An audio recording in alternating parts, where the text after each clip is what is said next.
Président, mes chers collègues, on va essayer de mettre un peu d'entrain dans cette fin de séance parce que le sujet que l'on évoque là, l'enseignement supérieur, la recherche et l'innovation, c'est un sujet essentiel pour l'avenir de la région. Et donc, il mérite qu'on s'y intéresse. Dans le champ de l'innovation, on peut noter une forte augmentation de votre budget en investissement, en même temps une diminution en fonctionnement. Donc, ça s'équilibre. Je vais redire ce que j'ai dit en commission parce que je vais en commission. Comme j'ai dit en commission innovation, sur cette collectivité région Grand Est, on a tous les dispositifs pour réussir. Et il faut dire les choses, les dispositifs, ils sont bons.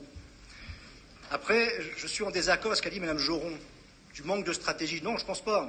On a une stratégie en innovation et en recherche. C'était posé dans le cadre du schéma régional de développement économique.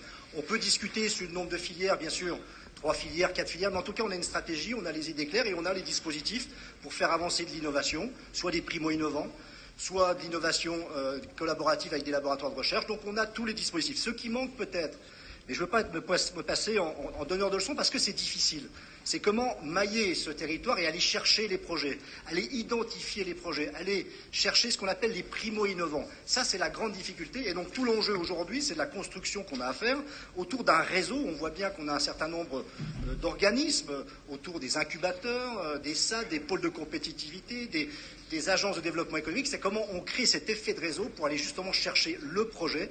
Donc c'est ça le travail que l'on a, mais on a une stratégie.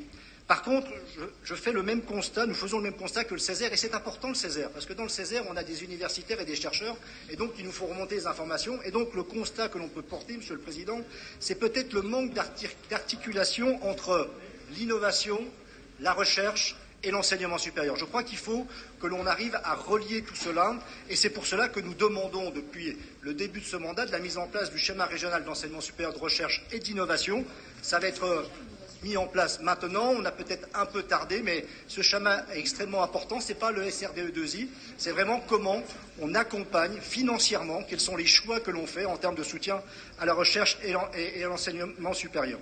Sur la recherche, il y en a à dire, les dispositifs sont là. Par contre, je rejoins ma collègue Brigitte Weiss sur la question de l'enseignement supérieur. On sait que les 3 anciennes régions ont fait un effort extrêmement important sur les budgets d'enseignement supérieur. Un de nos collègues disait souvent que les mines du XXIe siècle seront des mines de matières riches, et c'était le cas. C'était faire le pari de la connaissance. Aujourd'hui, on a une forte diminution en fonctionnement dans le champ de l'enseignement supérieur, et donc il faut nous apporter des réponses. Dernier point, et là je m'en félicite, c'est un combat que l'on mène depuis le début de ce mandat. L'accompagnement des filières universitaires, licence, master et UT.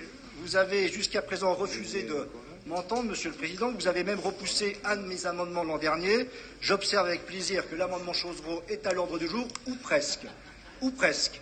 J'y arrive. Merci. J'y arrive, Monsieur le Président. Monsieur. J'y arrive, j'ai juste dernier point. Chosrot, sur l'accompagnement des filières universitaires, on se limite aux filières courtes, licence, IUT. Je pense qu'il faut aller jusqu'au master. On en a parlé avec François Werner en commission.